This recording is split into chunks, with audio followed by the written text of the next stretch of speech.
Trump is committed to this mission. In October, he signed a memorandum on Arctic security cutters in the Oval Office, emphasizing the urgency behind delivering these icebreakers to the fleet. And ICE Pact is going to help us make that happen. By pooling our resources and our expertise, we are going to deliver these vessels on time, and we're going to minimize our costs. Just this year, the Canadian shipbuilder Davies announced a $1 billion investment in U.S. shipyards to build icebreakers right here in America.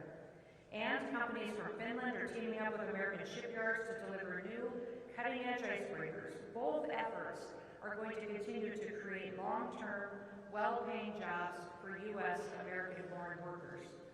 And on that note, I'm proud to announce the release of the ICE Pact U.S. National Defense Workforce Plan and Development Plan.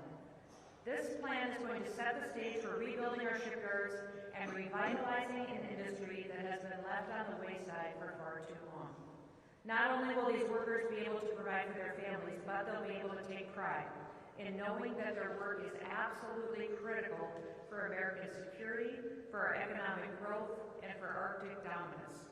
This plan will set the stage for future efforts to join even more programs in 2026 and beyond far into the future. Finland and Canada are essential to the success of that mission. And American shipbuilders are some of the most innovative, dedicated, and hardworking individuals in the world. But they have been let down by the policies that put America last. That is changing today. Through initiatives like the Workforce Development Plan, President Trump is bringing this proud industry back to life. And under his leadership, America is restoring our Arctic and our maritime dominance. So thank you again, Minister Cito and Ambassador Hillman, for your nation's willingness to join us on this mission. May God bless you. May God bless the people of Finland and the people of Canada, and may God continue to keep his hand in protection on the great United States of America. Thank you.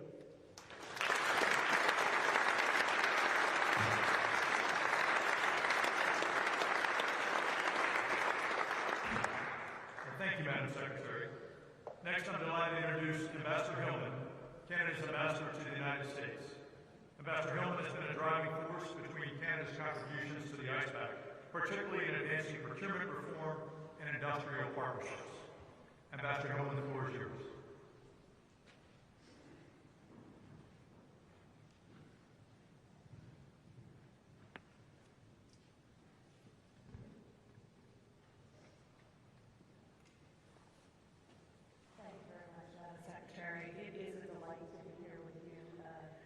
And spend some time.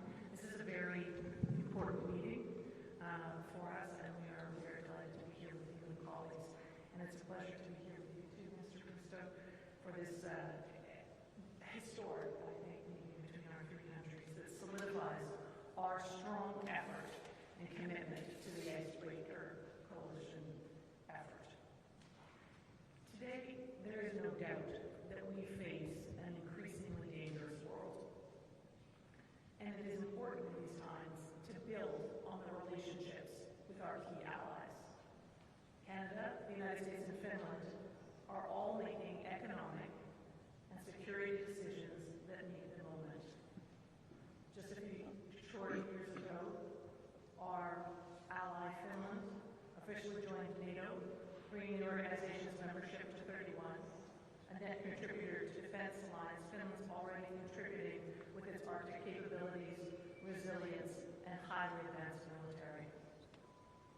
Finland's membership to NATO is essential for all allies, and especially for those of us who are Arctic nations, so thank you for that. And every day, of course, Canada and the United States demonstrate our abiding commitment to each other's security. Our law enforcement, intelligence agencies, military and security forces collaborate closely to safeguard the North American perimeter, including the Arctic and northern regions. Canada is taking a number of steps to ensure that we remain a strong and steadfast ally for the United States, whether it's on land, air, or sea. We're investing over $30 billion in our defense security over the next 5 years, which is a generational investment, our largest defense contribution in decades.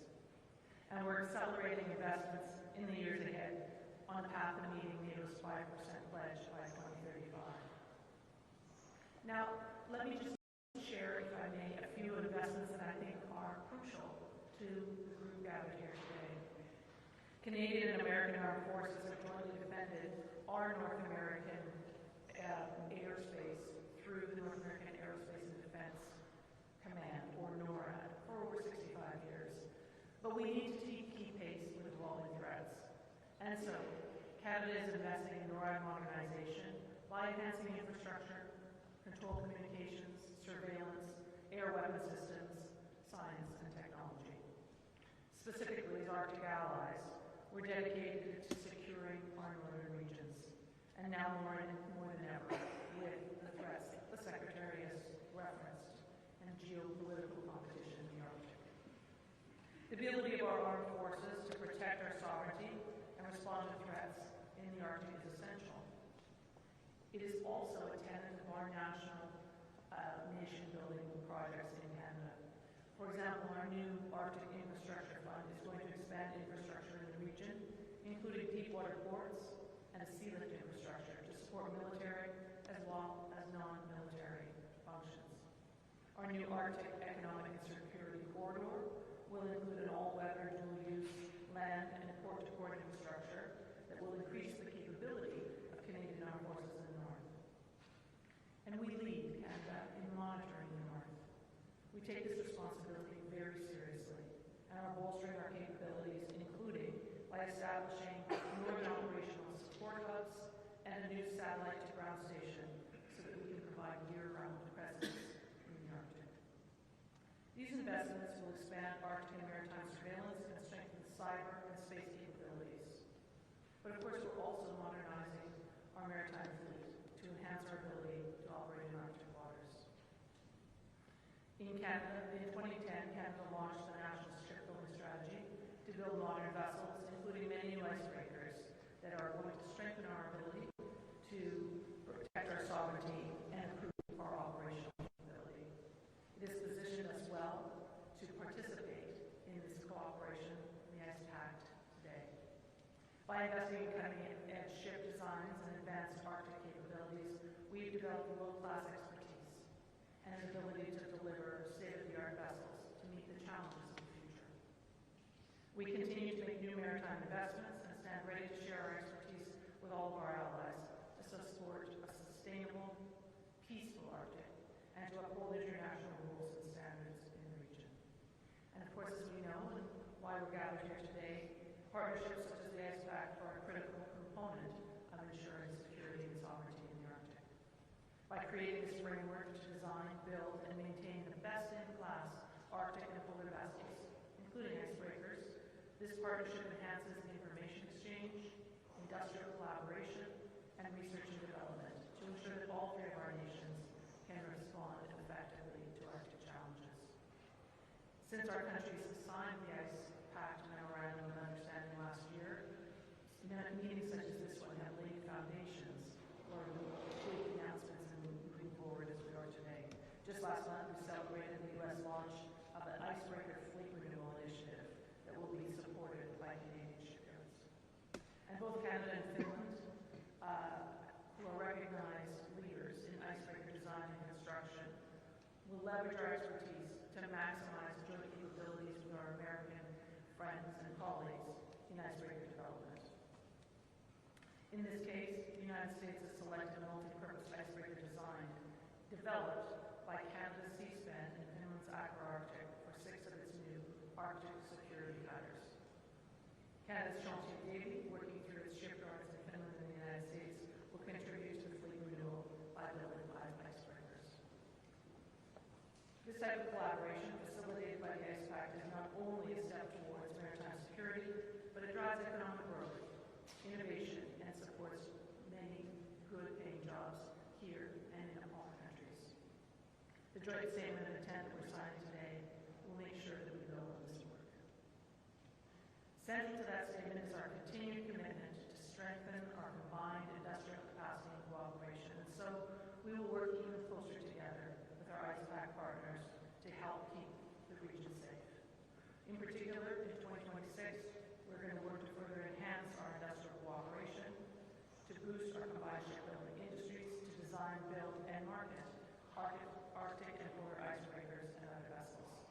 We'll emphasize workforce development, including exchange of personnel for training among the participating countries. And we will work to determine the best technology, design, and method to produce the best-in-class icebreakers. To ensure that we remain the best in the world, we will promote even more research and development initiatives and benefit from the expertise and innovation of each of our 3 countries to advance the technology for colder vessels. So we're delighted to be here today, signing a joint statement of intent alongside our dear colleagues. And we're looking forward to our discussion a little later on to find ways to continue to meet the moment, this difficult moment, but a moment that, working together as allies, we are confident that we will be able to lead and succeed. Thank you very much.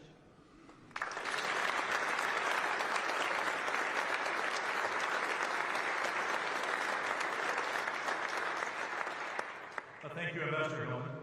It's now my honor to introduce Minister Sakari Puisto, Finland's Minister of Economic Affairs. Minister Puisto has been a steadfast advocate for industrial cooperation and innovation among our nations, and his leadership has been vital to ICE Pact's success. Minister Puisto, the floor is yours.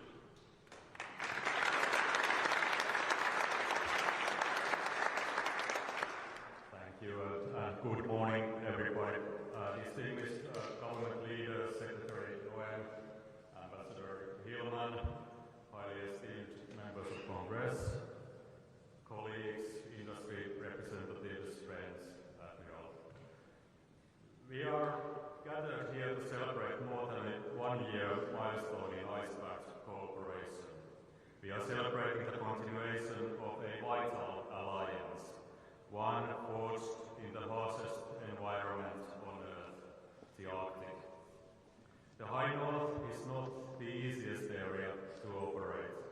It's a frontier defined by overwhelming beauty, pristine nature, and uncompromising talents for seafaring.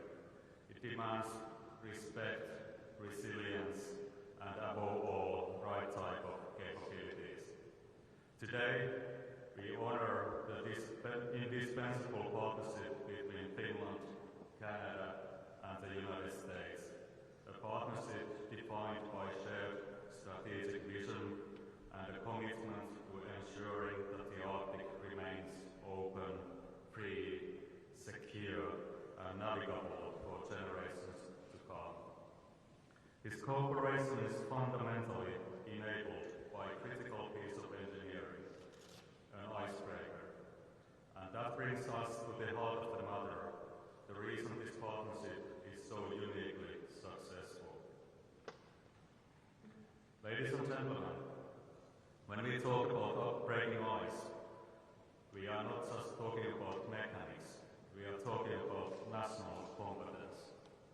For Finland, navigating ice is not merely a technical skill.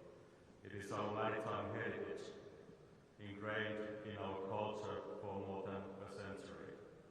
It began not as a strategic military imperative, but as an essential requirement for survival and trade. If our ports froze, our economy froze.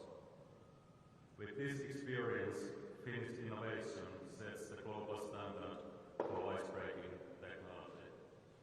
When Canada and the United States partner with Finland, you are not just acquiring a vessel, you are investing in proven resilience and the cutting-edge know-how and proven shipbuilding capabilities.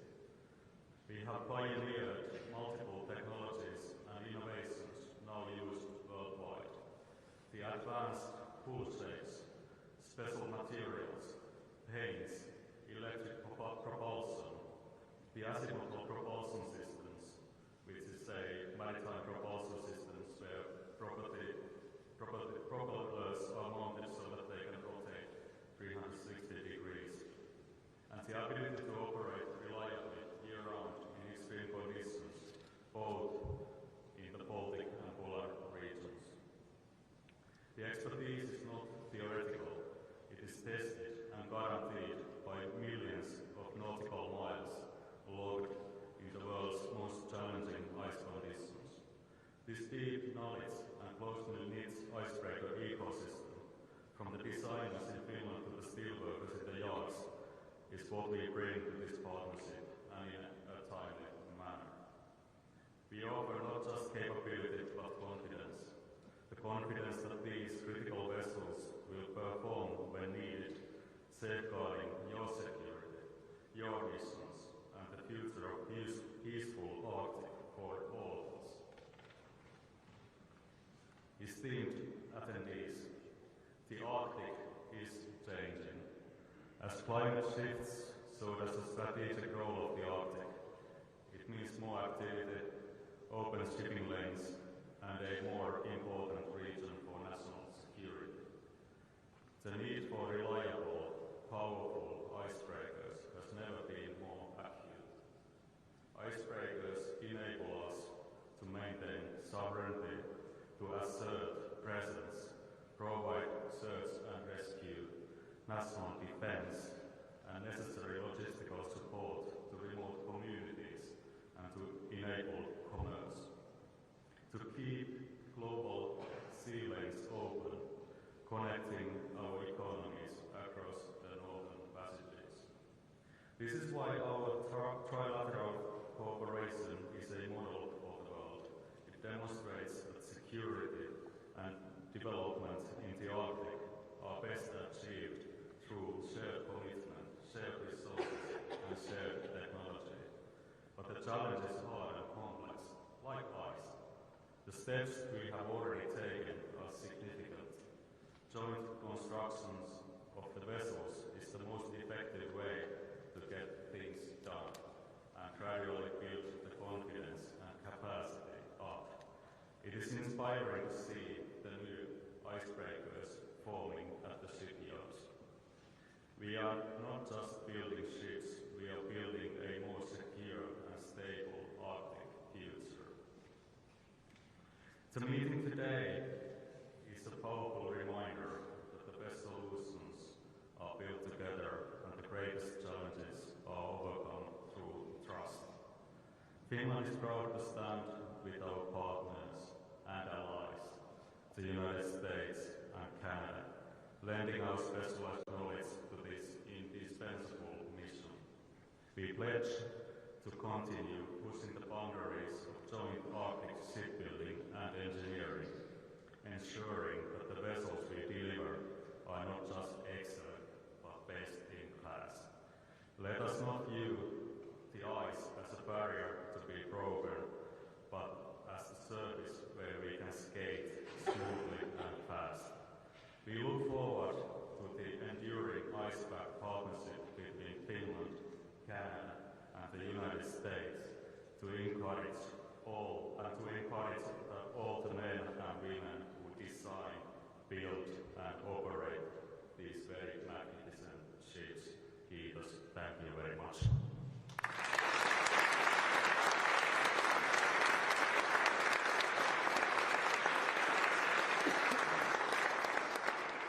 Thank you, Minister Puisto. Ladies and gentlemen, we now move to the signing of the Joint Statement of Intent, a document that acknowledges the achievements of ICE Pact since its formation in November of 2024 and formalizes our future shared goals and commitments under the ICE Pact. This Joint Statement of Intent reflects our collective determination to strengthen industrial capacity, enhance workforce development, and secure the polar regions through trilateral cooperation. I now invite Secretary Noem, Ambassador Hillman, and Minister Puisto to sign the Joint Statement of Intent.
Madam Secretary, Ambassador Hillman, and Minister Buiso for your partnership, leadership, and dedication to this initiative.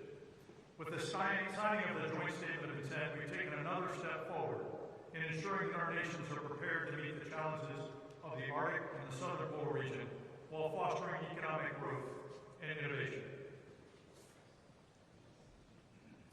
I now invite all attendees to remain seated while the press comes forward.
South.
Somebody else. I don't even know who it was, but it's really interesting.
So she's always.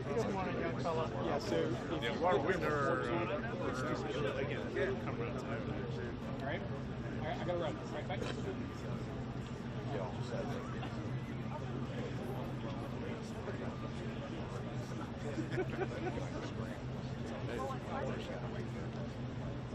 There's no action. I gotta go back out. I have a vision.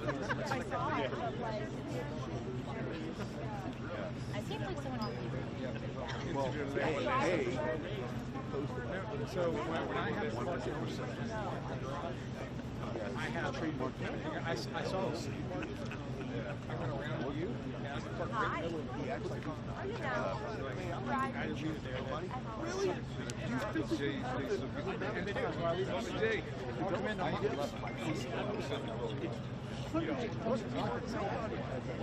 Don't stop. You know who it is.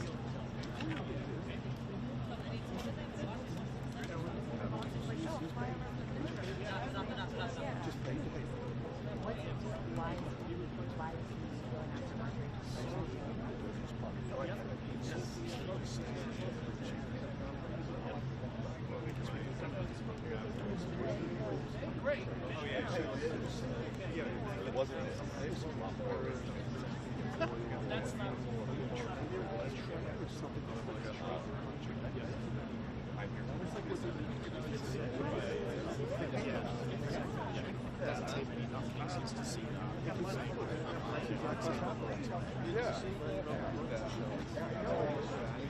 We could say that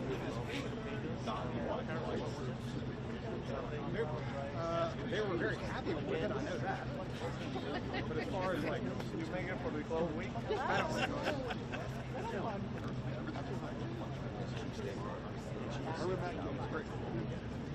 Yes.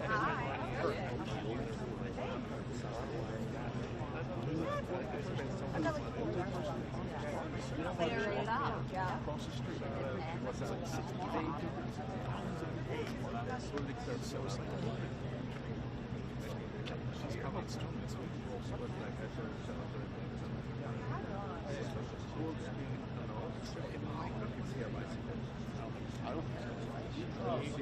He sat in the car and those days like falling out. We must get out. And who has to be the one to apologise to make it right? Which means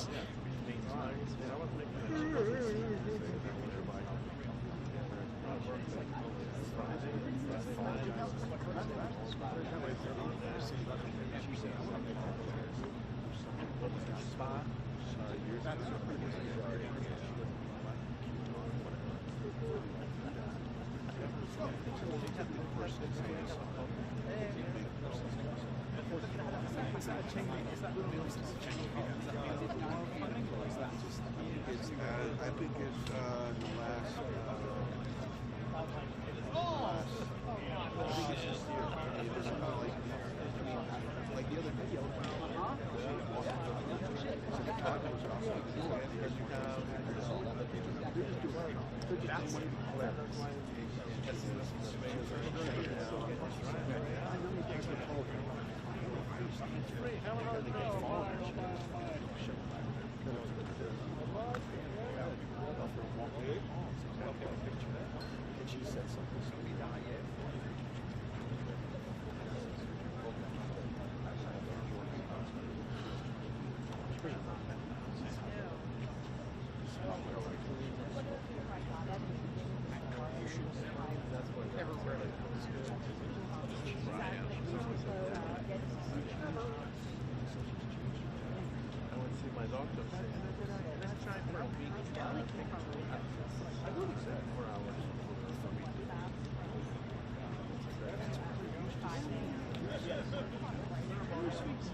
She's like, you're right. She always says, you're right. Does she really? Sounds all right. Oh, you're right. Talk about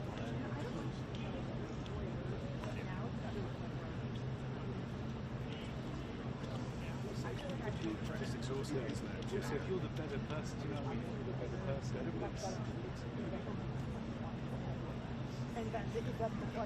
Yeah, but I was like, That's good advice. yeah.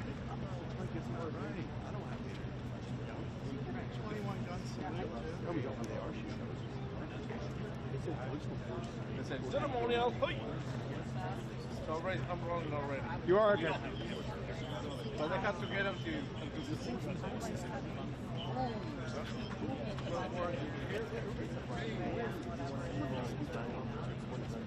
I was on a British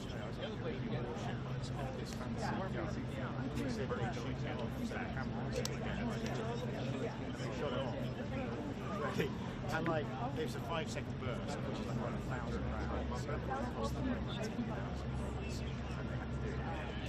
Oh my God, I thought that we were like Yeah. shot and messing. Yeah. I figured we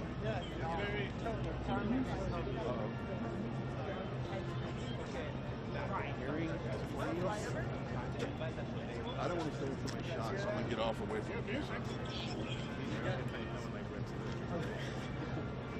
Everybody roll!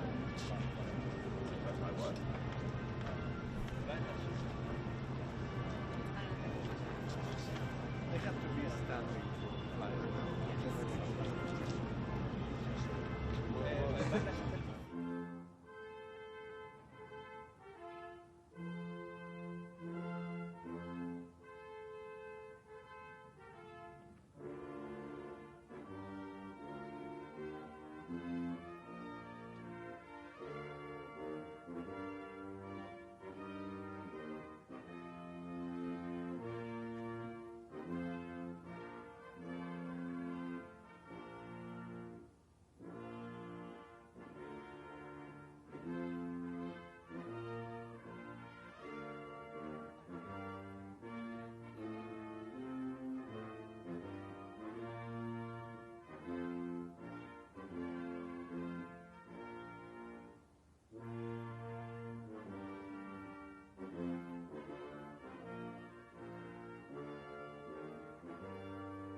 Ladies and gentlemen, the President of the United States.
get ready to go into the holding for a bit on the south lawn.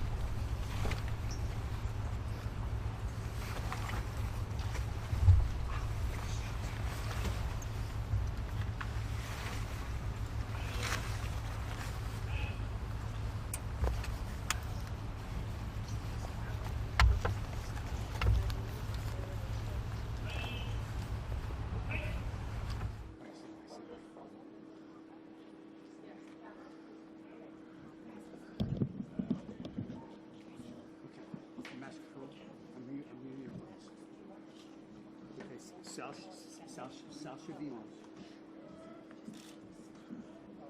You can stay here if you want.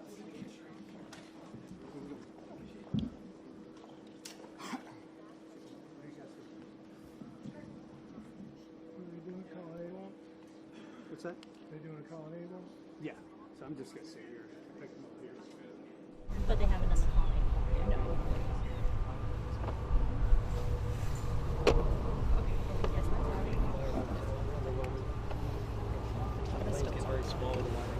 And just an update, POTUS and MBS will do a walk along the colonnade. Still get that shot. Truck will not.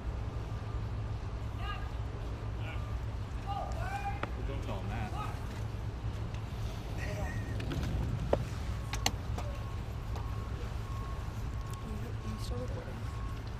What do I need to do here? Conversation about that.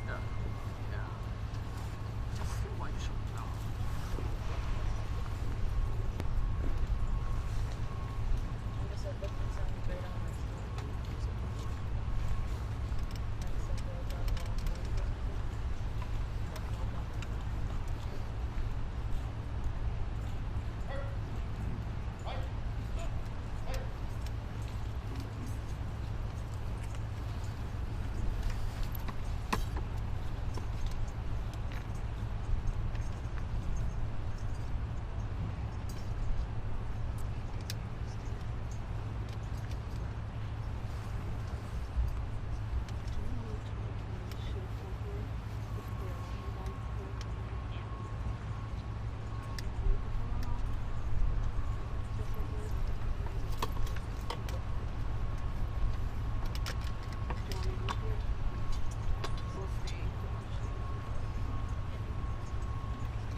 little bit.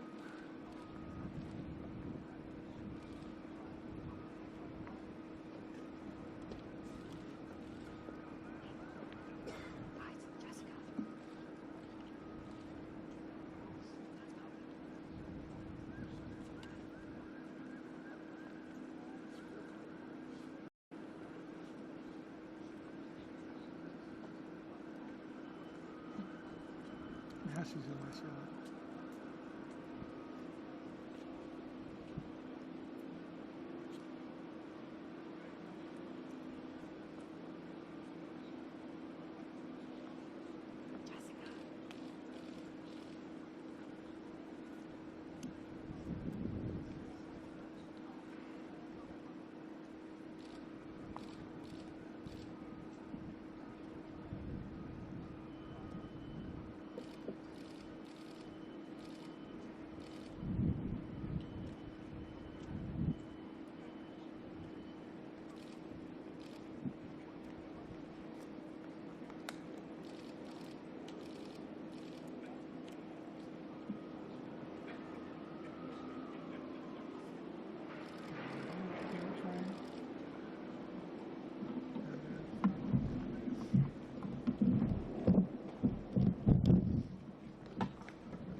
Thank you very much.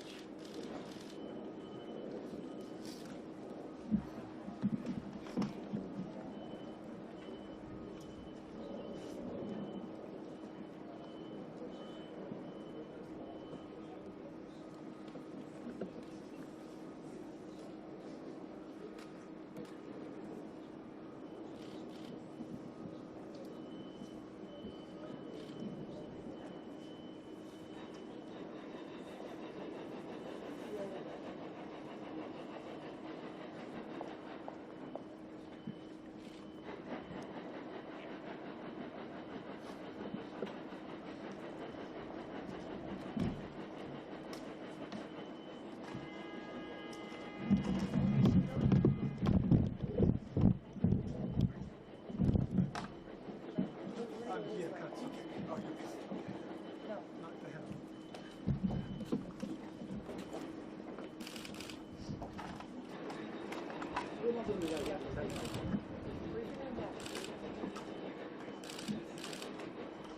Okay, guys, let's go. Let's go. Briefing in. Briefing in.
Stills.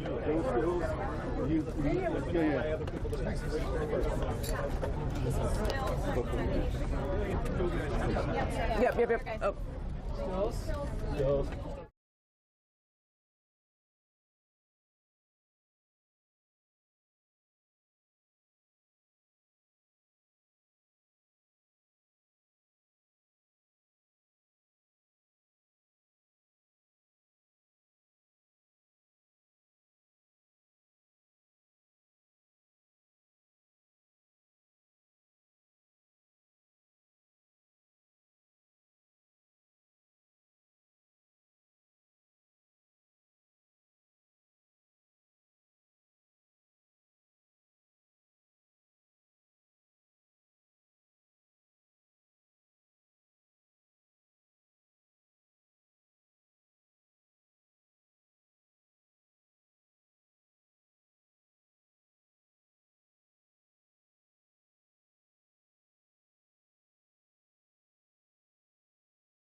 He's a good guy. I'm giving you a build-up. Good guy. He is. Yes, this is an easier performance. That's an easy one.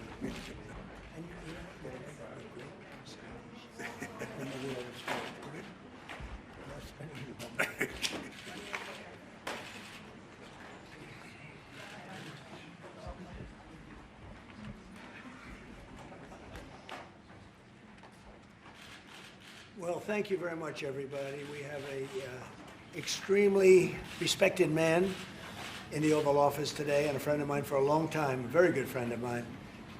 And I'm very proud of the job he's done. What he's done is incredible in terms of human rights and everything else. And he's the Crown Prince, the future king, and I just want to pay my greatest respect to your father, King, who is an amazing man. I met him early on. He greeted me at the airport at an age that was pretty high up there, and it was about 117 degrees, and he was standing on the red carpet as I came out of the plane. And he's amazing. And when I met his brilliant son, it was at the Oval Office. Shortly thereafter, you came in representing the country, and I called the father. I said, "This guy is fantastic." And I don't know if that helped you or hurt you, but obviously it couldn't have hurt too much, because here you are, right? But we had a great meeting, and the office has changed quite a bit, and we inherited a mess. You actually told me you thought the country was in big trouble. I'm not going to use the exact word that you use. I refuse to say that you thought our country was dead a year and a half, 2 years ago, but our country was in trouble, and now we have the hottest country in the world. You said that also. And we do. We have the United States is right now the hottest country in the world. And between the tariffs and the election, November 5th election, we've done things that nobody can believe. $21 trillion will be the amount invested in the United States or committed to invest in 1 year. So I'm here 9 months. We're up to almost $18 trillion. Biden, as an example, the Biden administration, if you call it that, it's not, to me, it was the Biden lack of administration. They were less than $1 trillion for 4 years. We're going to be $21 trillion for 1 year. I think that's hard to believe. The biggest in history was a certain country, $3 trillion. We're going to be $21 trillion. On top of that, prices are coming down. We inherited a mess with high prices. The worst inflation in the history of our country. We had inflation that was a single 4 years, the worst inflation in the history of the United States. Gas prices through the roof, and that's after destroying our petroleum reserve, which was meant for wars and big emergencies, not to try and win an election. They opened up the reserve so that people get $3 less in gasoline, and it didn't work. They got about 3 cents less, because as big as those reserves are, they're peanuts when you're talking about that kind of traffic. And we're rebuilding the reserves. We're doing all of this, and we've done a job. We're also bringing down prices very substantially, and we've already brought them down very, very substantially. Gasoline is way down. I think you'll be seeing $2 gasoline, but we're now at $2.50, $2.45. Some are lower than that. It was $4.50, $5, $6, $3.50, $3.75. Under Biden, all different numbers, but way high. And we have energy way down. But the biggest thing to me, because I know what it means in jobs, is the fact that we're at over $17 trillion, Scott, and we expect to be around $21 trillion in 1 year. And that's many times bigger than, in history, the highest number was $3 trillion. And we're going to be at $21 trillion. That means new plants, new AI, new auto plants. We have auto plants coming in from Canada, from Mexico, from Germany, from Japan. Toyota just agreed to invest $10 billion on new auto plants, all American workers. We've never been in a position like this. You can go back to the beginning. Our country has never been in a position like this. And it really is because of the fact that we use tariffs to bring all this money in. And you're going to see the results in a year when these plants start to open up. We have more plants under construction now than at any time in the history of our country. And these are big plants. These are the biggest plants anywhere in the world. And I want to thank you because you've agreed to invest $600 billion into the United States. And because he's my friend, he might make it $1 trillion, but I'm going to have to work on him. But it's 600. We can count on 600 billion, but that number could go up a little bit higher, yes, sir. I don't know. We'll see. But we appreciate it very much. So Saudi is going to be investing at least $600 billion, and that means investments in plants, in companies, money on Wall Street, and what it really means for everybody that really counts is jobs, a lot of jobs. We have a lot of jobs. So I just want to thank you. We've been really good friends for a long period of time. We've always been on the same side of every issue. I think we've done a great job in wiping out the nuclear capacity of Iran. Nobody else could have done that. No other president would have done it. We had the pilots in the Oval Office right here. We were celebrating a very successful attack. So I had them in with that beautiful B-2 bomber that's over there. And they said, sir, for 22 years, we practiced this attack. Our predecessors, these were very young guys, so 22 years, they said our predecessors and us practiced the attack on Iran, but no president ever gave us the go-ahead. 3 times a year they went out and they practiced the attack. Nobody let us do it until you came along, and I let them do it because it was the right thing to do. You can't have a nuclear Iran. And so we put you in a very good position. But I just want to say it's an honor to be your friend, and it's an honor that you're here. And if you'd like to say a few words, but thank you very much. Well, thank you, Mr. President. This relation has been a relation for about 9 decades, and we've been working together for a long time. But today it's a very important time in our history because there is also a lot of things that we're working on in the future. We believe in the future of the United States of America. We believe in what you're doing, Mr. President, really creating a lot of good things and good foundation to create more economic growth, more business in America. And it will also your work for the world peace. I believe, Mr. President, today and tomorrow we're going to announce that we are going to increase that $600 billion to almost $1 trillion of investment, real investment and real opportunity by details in many areas. And the agreement that we are signing today in many areas in technology, in AI, in earth materials, magnet, etc., that will create a lot of investment opportunities. So you are doing that now. You're saying to me now that the $600 billion will be $1 trillion. Definitely, because what we are signing, it will facilitate that, and we I like that will very build on much. it. Go ahead. You worked hard. No, that's great. I appreciate that. That's great. We're doing numbers that nobody's ever done. And in all fairness, if you didn't see potential in the U.S., you wouldn't be doing that. Definitely. You don't want to lose money. As you said, Mr. President, it's the most hottest country in the planet. But what you're creating is not about opportunity today. It's about also long-term opportunity in the United States of America that will affect American economy positively in the next coming decades. Preparing the right foundation of emerging technologies, that's a game changer for America in a good way, and we want to be part of it. Yeah, we're doing really well. And this, you don't see what we're doing so much because we have, although the construction industry sees it. If you look at Caterpillar, who's been incredible, the tractors, everything else, the numbers that we're doing in construction are unbelievable. Some of the plants that we're building, AI, and they're building their own electric with the plant. I gave them the right to build their own electric with the plant because no country, frankly, will have this. China's working very hard to produce enough electric, but we're beating China substantially at AI, which is a big thing. And we had a great meeting 2 weeks ago with President Xi, but on AI, we're doing well. And I have a man, David Rommel. Yes, sir. David, could you say a few words about what you're seeing on the job front and all of the, some of the assets, and also how we've been helped by the Saudis in terms of the kind of investment they've made, please. Yeah, most certainly. Thank you for the opportunity.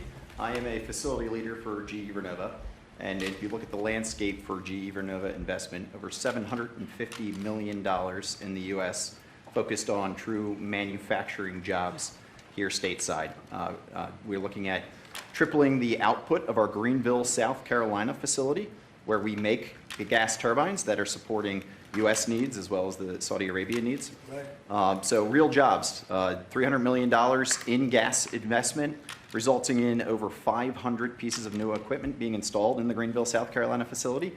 That translates into roughly 1,800 jobs across the board for GE Vernova as we try to scale capacity to be able to meet this demand. Along with that, we're partnering with local communities to build the skill set that's required to meet these capacity needs. So that talent pipeline is incredibly important. So it's real jobs in the manufacturing space. Well, you've been great, and thank you very much. And we love that state. I won that state by record numbers. I won a lot of states by record. Texas, a lot of them by Indiana. Just we're working with Indiana or something right now. We won that. We won a lot of them by records, but that was one of them. I want to thank you very much. Say hello to everybody. Great job. You're doing a great job. Thank you. So just in wrapping up, we'll take a couple of questions, but I want to just tell you what an honor it is to be your friend. And I very much appreciate the investment of now $1 trillion, okay? I'm glad you got that out. I didn't want to be the one to tell them, but that's great news. We keep increasing, Mr. President. I know. Each time the opportunities are just increasing more and more. Well, the opportunities, right? You know, we're doing better. Even if you look back 6 months ago, I mean, all of a sudden you feel even better. So, and I think we're only going to go in one way. Does anybody have any questions? Mr. President, have you approved the export licenses for advanced chips to Saudi Arabia? The export licenses? We are working on that. We're negotiating that right now. Marco, do you want to talk about that, or Scott? Yeah, well, I mean, that's part of what we may have announcements on that later today. But that's what we've been working on is the mechanics by which something like that could be achieved. And it's part of the broader process, part of this broader engagement and cooperation between our two countries. Certain levels of chips. Yeah. And for the Crown Prince, Your Royal Highness, you're talking about $1 trillion of investment. Could the kingdom continue to do that with oil prices in the mid-60s? Yeah, we are not creating fake opportunities to, please America, please President Trump. It's real opportunities. For example, when you ask about the AI and the chips, Saudi Arabia have a huge demand of, a huge need of computing power, and we're going to spend in the short term around $50 billion by consuming those semiconductors for our needs in Saudi Arabia. And with the agreement that we're going to have with South America, that will allow us to focus that consuming power in the short term by $50 billion from the South America, and long term with hundreds of billions of dollars in the long term. So there is a lot of real opportunities that fit to our need in Saudi Arabia and fit to our investment strategy. Mr. President, is it appropriate, Mr. President, for your family to be doing business in Saudi Arabia while you're president? Is that a conflict of interest? And Your Royal Highness, the U.S. intelligence concluded that you orchestrated the brutal murder of a journalist. 9/11 families are furious that you are here in the Oval Office. Why should Americans trust you? And the same to you, Mr. President. Now, who are you with? I'm with ABC News, sir. You're with who? ABC News, sir. Fake news, ABC fake news, one of the worst in the business. But I'll answer your question. I have nothing to do with the family business. I have left, and when I've devoted 100% of my energy. What my family does is fine. They do business all over. They've done very little with Saudi Arabia, actually. I'm sure they could do a lot. And anything they've done has been very good. That's what we've done. We've built a tremendous business for a long time. I've been very successful. I decided to leave that success behind and make America very successful. And I've made America more successful by far than it ever was, and that it ever could have been, no matter who was president. There would be nobody bringing in $21 trillion, that I can tell you right now. As far as this gentleman is concerned, he's done a phenomenal job. You're mentioning somebody that was extremely controversial. A lot of people didn't like that gentleman that you're talking about. Whether you like him or didn't like him, things happen. But he knew nothing about it, and we can leave it at that. You don't have to embarrass our guest by asking a question like that. Okay, since you asked, Mr. President, if you allow me to answer. I feel painful about the families of 9/11 in America, but we have to focus on reality. Reality based on CIA documents and based on a lot of documents that Osama bin Laden, he used Saudi people in that event for one main purpose, is to destroy this relation, to destroy the American-Saudi relation. That's the purpose of 9/11. So whoever buying that means they are helping Osama bin Laden's purpose of destroying this relation. He knows that strong relation between America and Saudi Arabia, it's bad for extremism, it's bad for terrorism. And we have to approve him wrong and to build our relation, to continue developing our relation. It's critical in the safety of the world. It's critical against extremism and terrorism. About the journalists, it's really painful to hear, anyone that been losing his life for, no real purpose or nothing illegal way, and it's been painful for us in Saudi Arabia. We've did all the right steps of investigation, etc. in Saudi Arabia, and we've improved our system to be sure that nothing happened like that, and it's painful and it's a huge mistake, and we are doing our best that this doesn't happen again. Mr. President, Thank you, Mr. President.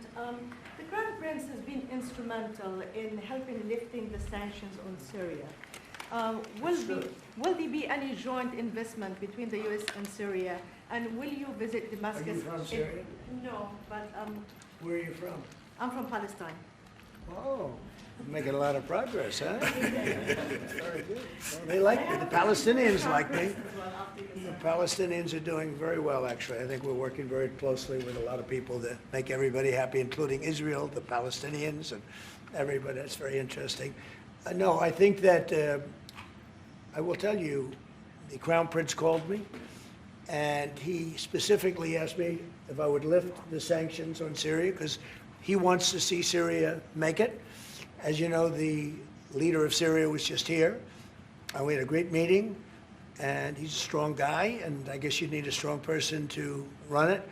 And I think Syria's made tremendous progress. We did lift the sanctions at the request of the Crown Prince. Also, the president of Turkey, Erdogan, called me specifically. He said, if you don't lift the sanctions, Syria doesn't have a chance.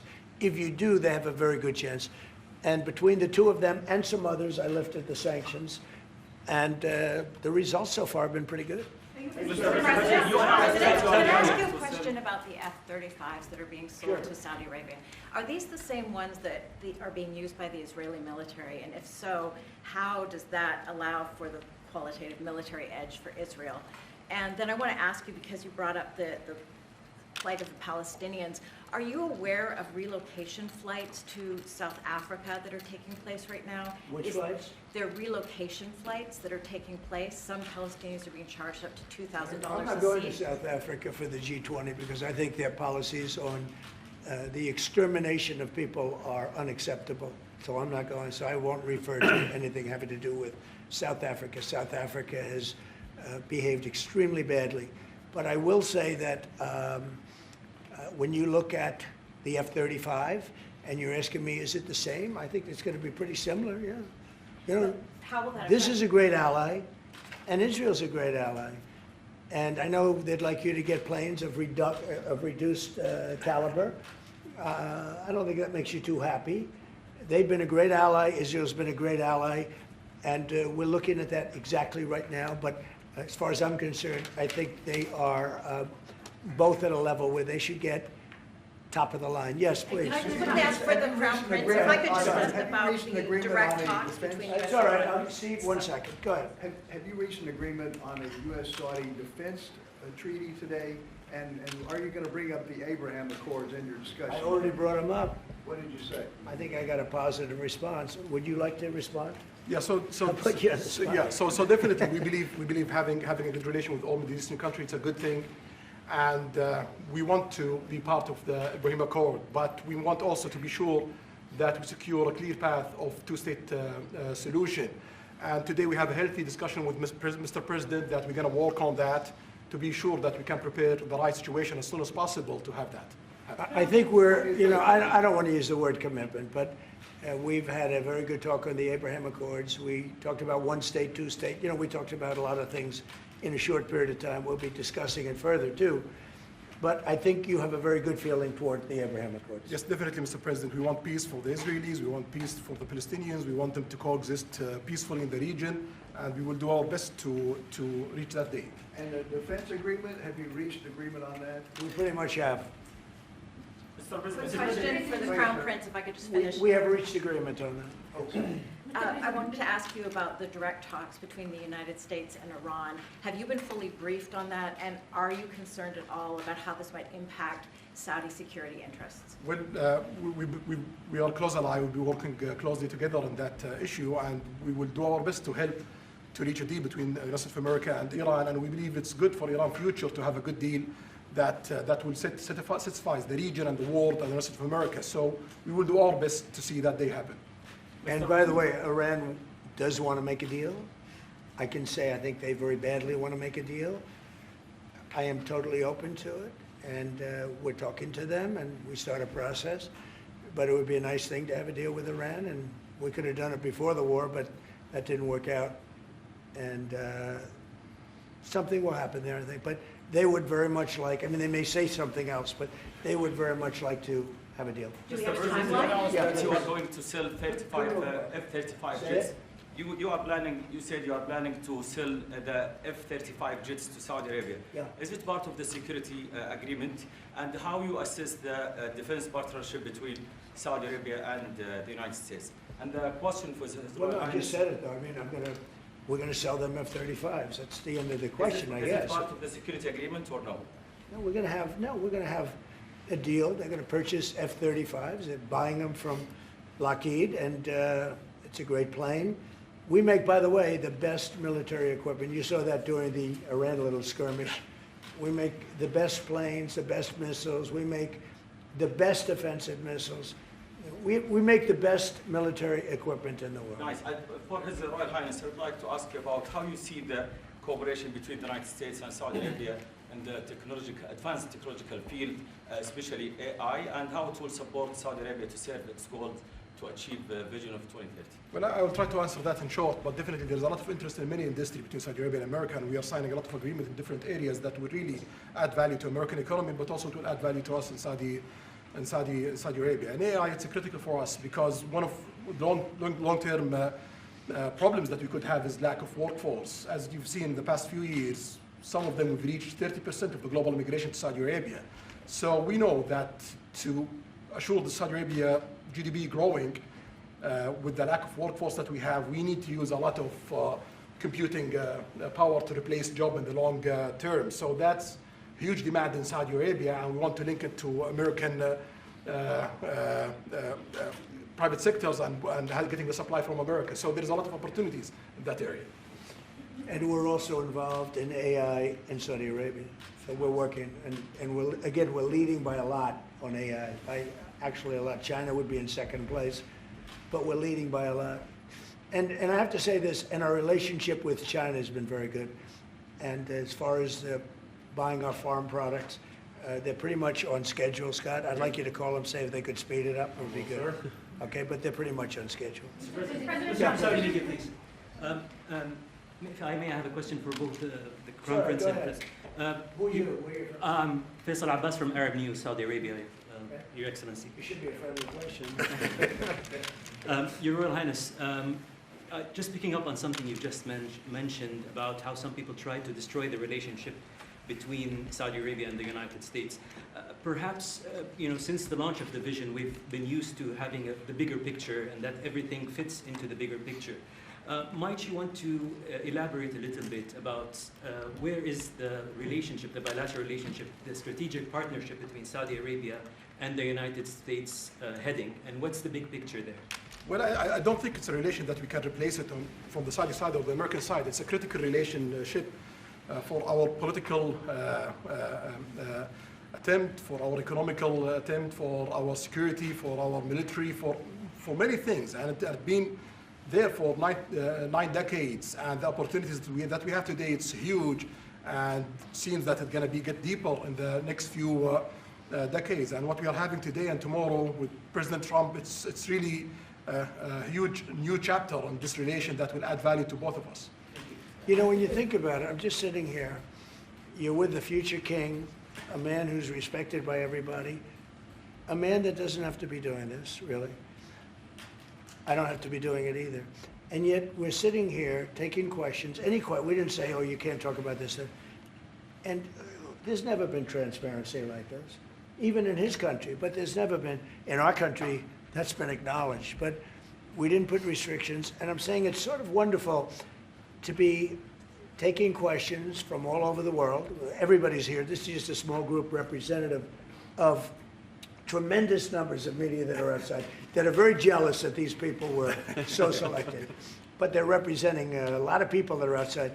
I think it's terrific that we could be sitting here being this open, and, you know, I think it's really a wonderful thing. If you don't mind, I have a personal question for you, Mr. Okay, here we Mr. go. I should have said President. So apart from everything you mentioned in your opening remarks, you forgot to mention that you've de-escalated 7 wars since you started. At least in our part of the world, you are seen as a peacemaker. And adding that to all the executive orders and everything else you've mentioned, I really have to wonder, in your speech in Saudi Arabia, I was there, you said that His Royal Highness does not sleep at night thinking how he does things better. We wonder in Saudi Arabia, how do you manage your own time, and what's your formula for management? He does not sleep much, and I don't sleep much. I think we have the same schedule. We're thinking about our countries. And if you sleep a lot and you're president, we just had one that slept more than any president. He broke every record. He sleeps all the time, during the day, during the night, on the beach. The only guy could fall asleep on the beach with the press watching. No, he's not a sleeper. I'm not a sleeper. We don't. We talk at night. We can talk. I can call him almost any time. He goes, "Hi, how you doing?" It's like the craziest times. But no, when you love your job, when you love your country, and when you're in a position like we are, future king, highly respected, crown prince, and in my case, president, you're thinking about your country. You're thinking about making America great again. We're thinking about keeping Saudi Arabia strong and vital, and in a pretty tough part of the world, tricky part, right? Tricky part, a lot of tricky people. But he thinks about his country, and I think about my country. I don't want to sleep.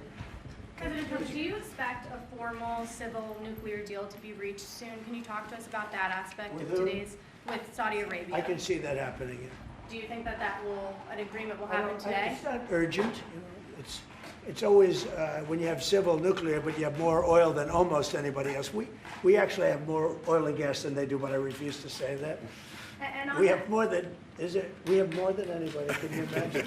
And on the F-35s, are those sales? Israel had reportedly wanted those sales to be conditioned on Saudi Arabia moving to normalized relations. Israel will be happy. Israel is going to be happy. Condition of the F-35 Israel's deal? aware, and they're going to be very happy. Okay? Yeah, please. Hello.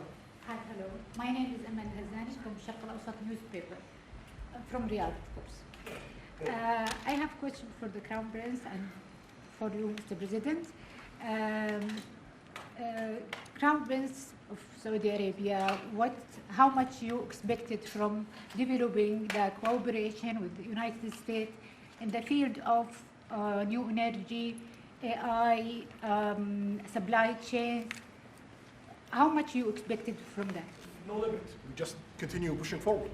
There's no limit. So we just push forward for all the opportunities that we have. You have to understand, this is really a great ally. Just the fact that they're now doing, I came in here at 6, I did not know that. I was pushing for the 1 trillion, but he didn't tell me that. Now he told me. This is a great ally of ours. You know, when you invest $1 trillion, that's national security for us too, because it creates jobs, it creates a lot of things. And I would say, Scott, right, when you hear one country is putting $1 trillion into the United States, that creates national security. And, you know, I think that they don't have to say that, but I think a big part of that is also the fact that tariffs are in play. But even beyond tariffs, that's a real ally that will do that. Creates a lot of power for the United States. We are also in Saudi Arabia very happy because this much of Saudi money is functioned here, and of course it's come back for us for benefits. So it's complementary interest. So this is the I think what's different the friends and ally do. Well, look, I love the country of Saudi Arabia. I know the people very well. The level of treatment that we go when we go to Saudi Arabia is something that is incredible. And the people like us, and I think they really like America, especially when I'm president. I mean, I don't think they liked America so much maybe for 4 years recently. I think Obama treated Saudi Arabia very, very badly, as you know. And I think Biden didn't have any idea where the hell he was. I don't think Biden knew the difference. How would you describe the future relationship with Saudi Arabia? I mean, from the strategic aspects. How would you describe that? Say the relationship is with? Yeah, of economic, I would say politics, top of the and line. religion. It's as good as it can. I don't think it can get much better. We have a country that trusts us, and that's why they make that investment. If they didn't trust us, they couldn't make that investment. And we trust them.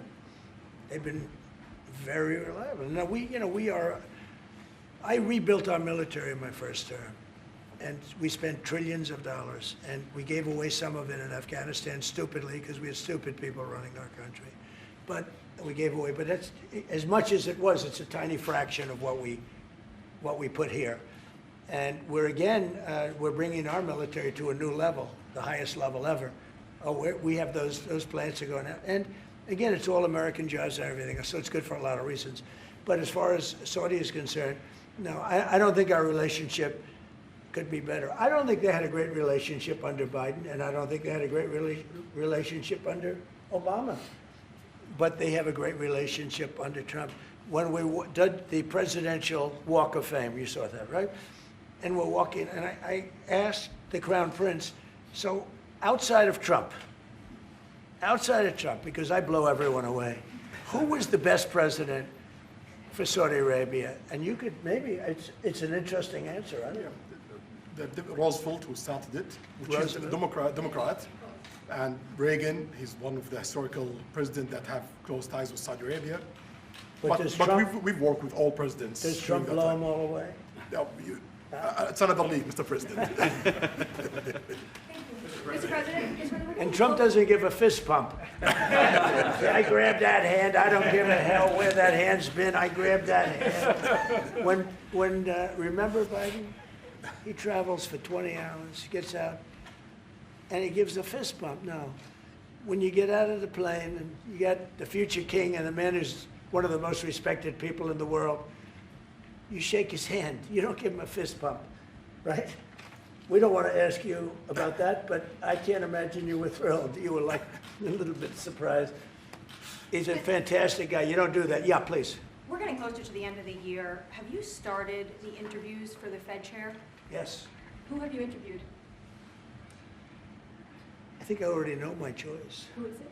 Well, I liked him, but he's not going to take the job. He refused. You like Treasury better, right? Much better, sir. So we are talking to various people. And frankly, I'd love to get the guy currently in there out right now. But people are holding me back. He's done a terrible job, hurting housing a little bit. The truth is, we've been so successful, we've blown past his interest rate stupidity. He's been wrong. That's why I call him too late. He's too late. Jerome Too Late Powell. He was recommended to me by a guy that made a bad choice. And it's too bad. But despite that, it's having very little impact because we have all of these things happening. But it has an impact on housing to a certain extent. He's a fool. He's a stupid man. But we have some very good people. Yes, sir. You'll be sitting down with them in the near future, and we have some surprising names, and we have some standard names that everybody's talking about. And we may go the standard way. It's nice to every once in a while go politically correct. But we have some great names. Steve, please. Have you talked to President Maduro of Venezuela yet? Are you still open to that? He wants to talk. Yes, sir.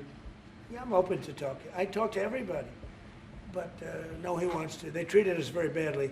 They sent all of their prison population into the United States, and we're getting them out rapidly. But he sent all of his, and he sends drugs into the United States and other things. No, he treated us badly. He was dealing with a bad president, and he was able to get away. We have now, I think we have the strongest borders anywhere in the world. Nobody's coming in unless they come in legally. We're taking very weak borders where millions of people came in. For the last 6 months, I don't do these reports. They say 0 people have been able to come in. Is that pretty good? I don't know.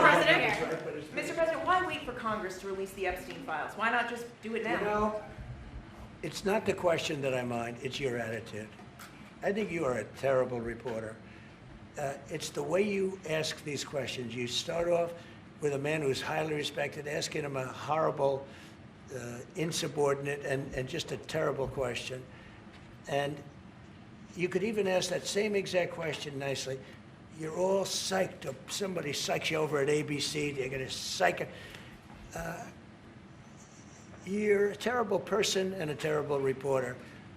As far as the Epstein files is, I have nothing to do with Jeffrey Epstein. I threw him out of my club many years ago because I thought he was a sick pervert. And I guess I turned out to be right. But you know who does have? Bill Clinton, Larry Summers, who ran Harvard, was with him every single night, every single weekend. They lived together. They went to his island many times. I never did. Andrew Weissman, I hear. All these guys were friends of his. You don't even talk about those people. You just keep going on the Epstein files. And what the Epstein is a Democrat hoax to try and get me not to be able to talk about the $21 trillion that I talked about today. It's a hoax. Now, I just got a little report, and I put it in my pocket, of all the money that he's given to Democrats. He gave me none, zero, no money to me. But he gave money to Democrats. And people are wise to your hoax. And ABC's, your company, your crappy company, is one of the perpetrators. And I'll tell you something. I'll tell you something. So why not just sign it now? I think the license should be taken away from ABC because your news is so fake and it's so wrong. And we have a great commissioner, the chairman, who should look at that because I think when you come in and when you're 97% negative to Trump and then Trump wins the election in a landslide, that means obviously your news is not credible and you're not credible as a reporter. So I've answered your question. You should go and look at the Democrats who received money from Epstein, who spent their time. Larry Summers was with him all the time. That creep, the fund guy, was with him all the time. What's his name? Who? Reid Hoffman. I don't know Reid Hoffman, but I know he spends a lot of money on the radical left. Reid Hoffman, in my opinion, should be under investigation. He's a sleazebag. And those are the people, but they don't get any press, they don't get any news, and you're not after the radical left because you're a radical left network. But I think the way you ask a question with the anger and the meanness is terrible. You ought to go back and learn how to be a reporter. No more questions from you. Who else has a question? Prince, very quickly, I want to ask you, how much money is Saudi Arabia giving for Gaza reconstruction? We are in discussion about that. Still, there is no amount being It'll be a lot. named, but we will definitely help. Yeah, he's going to, it's very important to him. And a quick follow-up, the International Security Force, given your pledge there would be no U.S. boots on the ground, what is the U.S. role going to be in that? And how do you sort of ratify the allegations that this could undermine Palestinian sovereignty and even the path to statehood? Look, I think we're going to get along great with the Palestinians, and we know their leadership. We just had a very, you hate to say war, but it was a war. Very, very successful. And you could say really it was on behalf of everybody. We did that on behalf of everybody. And the outcome was extraordinary because we had the best pilots, the best equipment, the best planes, the best everything. And Israel bought the best equipment. They bought it from us. Everything's from us. It all starts here. This office, I was talking to the Crown Prince a little while. You walk into this office, for somebody from the outside, the Oval Office, it's the most powerful place in the world. You're standing right now in the most powerful place in the world. And no matter how big you are, these are the biggest people, the richest people. They walk into this office. It's special, isn't it? Look at him. He's so happy to be here. But you walk into this office. It's the Oval Office. And we've done a lot of good with this office. I've stopped actually 8 wars. I appreciated your question before. But I've actually stopped 8 wars. I have another one to go with Putin. I'm a little surprised at Putin. It's taken longer than I thought. But we stopped India and Pakistan. I could go through the list. You know the list better than I do. I'm very proud. And I stopped one that was almost ready to start again. You know, there was one that was ready to start. And they're doing very well. So it all took place right here in the Oval Office, whether by telephone or whether by they came in. Many of these leaders have come in, and you know, they signed their peace deals right here in the Oval Office. So no matter if it's the biggest business people in the world or the greatest leaders in the world, the biggest leaders in the world, like the gentleman on my right, everybody walks into the Oval Office and they say, wow. And now, by the way, the Oval Office is in the kind of condition that it should be in. Whether you look at the walk or the marble floors or anything down the road, we're fixing the White House. And we're building one of the greatest ballrooms ever to be built. You know, we have an event tonight, and we're going to have about 118 people because we have a very small room. For 150 years, they've wanted a ballroom, and now you're going to get a great ballroom. And I have to say, I probably made a lot of enemies because in your honor, we're having a dinner tonight, a beautiful dinner tonight, and we have a very small room, right? It's called the East Room, and it's beautiful, it's lovely, but it's like for a little cocktail before you go into a ballroom. It's a very small room. They've wanted a new ballroom for 150 years. We could have sold the big ballroom out 3 times in honor of this gentleman. So I made a lot of enemies because I have a lot of people that are invited tonight or are unable to come because of the size constraint.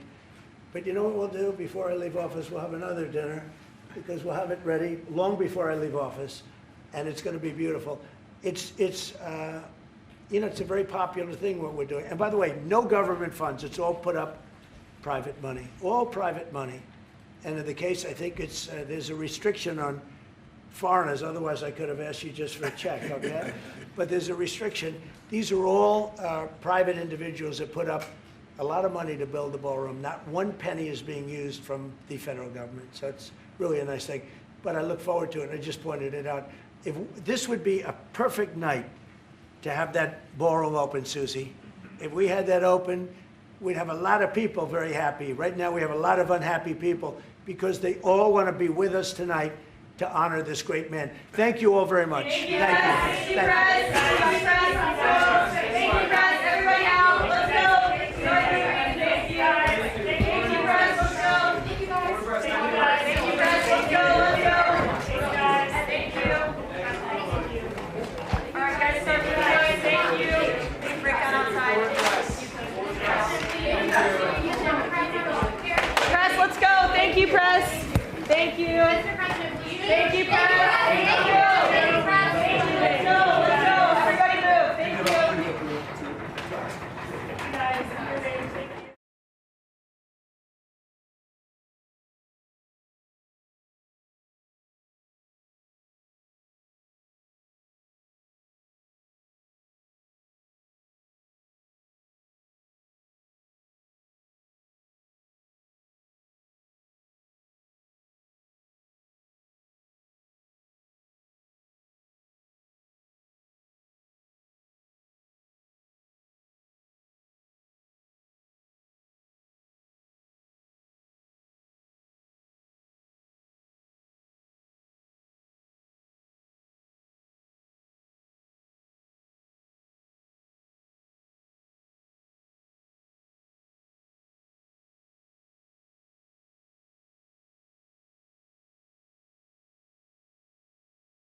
real quick. I'll be back down in a few though. Okay.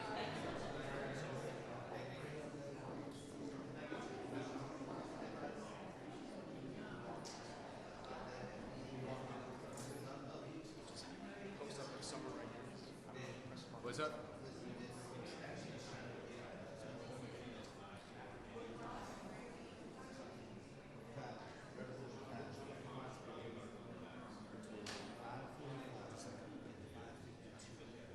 Here?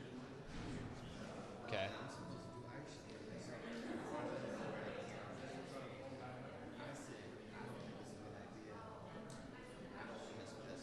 Yeah.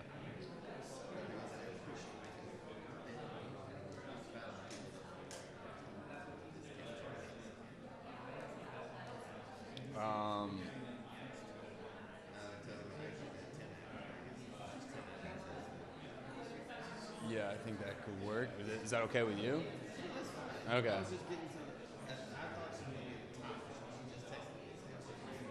Yeah, okay. And that should be, yeah. Yeah, they're doing, White House first. And then, okay, all right, cool. If it's a problem, though, then just text me. Well, I just wanted to get your opinion. So if it was at the top of the show. No. Right, that's what I was just pushing back on. Yeah. That's too close. Yeah. Do you know if we have someone in Canada? Yeah, I think you can.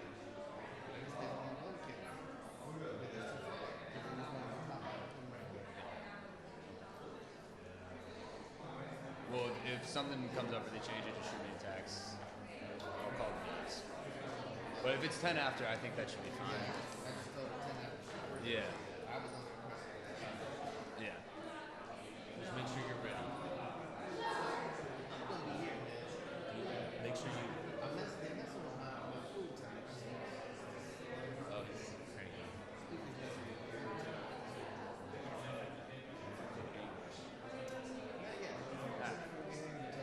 Alright. Yeah, I got you.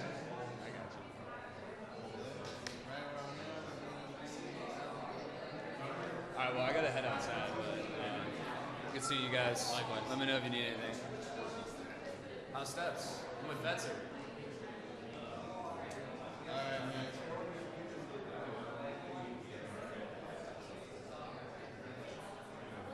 Coming your way in a couple minutes.